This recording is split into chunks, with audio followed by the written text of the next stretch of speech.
There is nothing like ramen at 2 a.m. That's right, it's 2 a.m., but instead of sleeping, I've got a story I want to tell you. And trust me, it gets weird.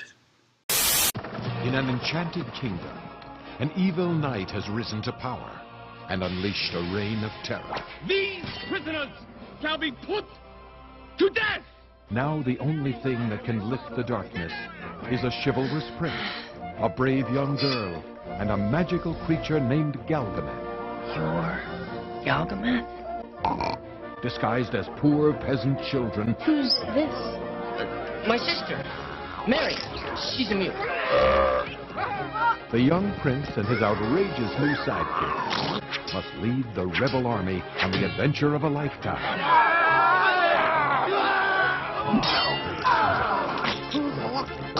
Eats metal. He's invincible. Galgameth will beat them all. Attack! Now the enemy is getting nervous. Kill it now. We outnumber them. It's the monster we have to contend with. And the legend of Galgameth is getting bigger. And bigger. And bigger.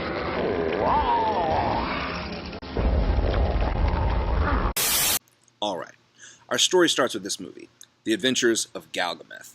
Now, I'm sure you're watching that trailer and you're thinking this is the strangest thing I've ever seen. Yeah, it's a pretty strange movie, but as a kid who was 8 years old, I thought it was pretty interesting. See, the way I found this movie was my mom, on Friday nights, would usually go and rent a movie for me and my brother. Now, usually she would rent the movie before we got out of school, so she was the one who usually chose it, which meant you never quite knew what your mom was going to rent.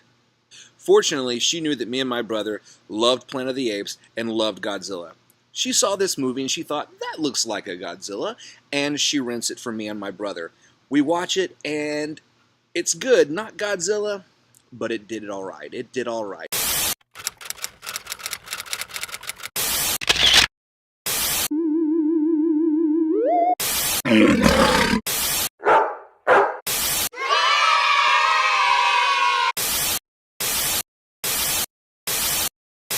Fast forward to now.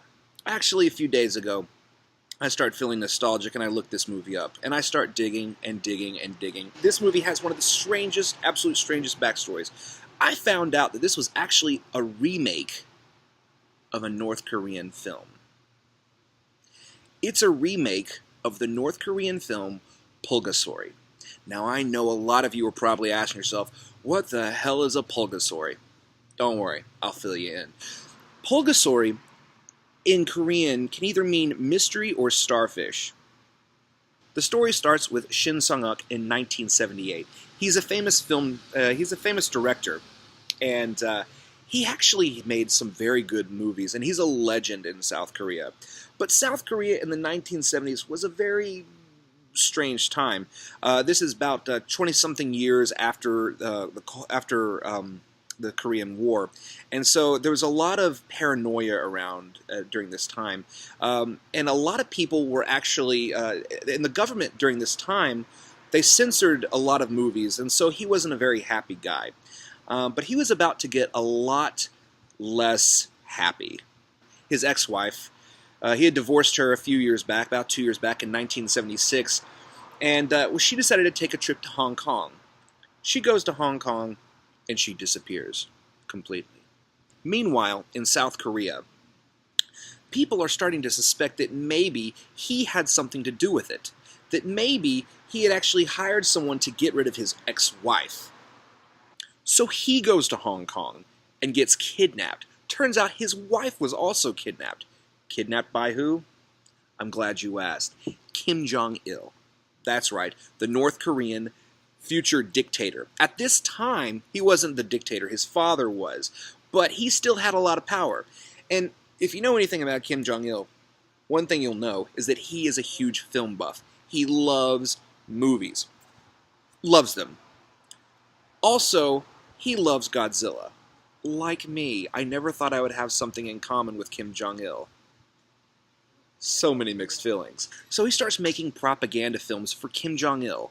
That's right, the North Korean dictator. To go from South Korea to North Korea so quickly must have been a whirlwind for this man.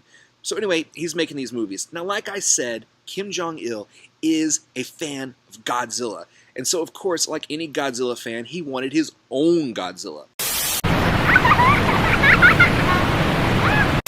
The story of Pulgasari is very simple. You have an evil dictator, who is constantly causing problems for the people. And Pulgasari is this little tiny dragon that comes to life from a doll. And he comes to life, and he gets bigger and bigger and bigger until he's this giant monster. He destroys the tyrannical dictator and frees the people. Of course, in Kim Jong-il's mind, he's thinking that the dictator, oh, that's the evil capitalist. And Pulgasari is like me. I'm Pulgasari, and I'm liberating the people. But the director kind of had a different interpretation of that. His interpretation was that Pulgasari was fighting Kim Jong-il and his family and trying to liberate the people of North Korea.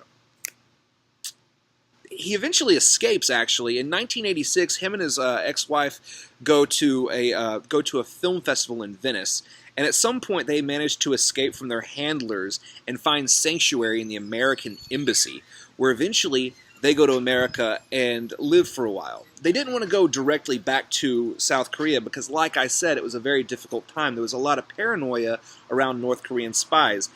And he was afraid that South Korea might not exactly buy the whole, we were kidnapped by a maniacal dictator, sorry.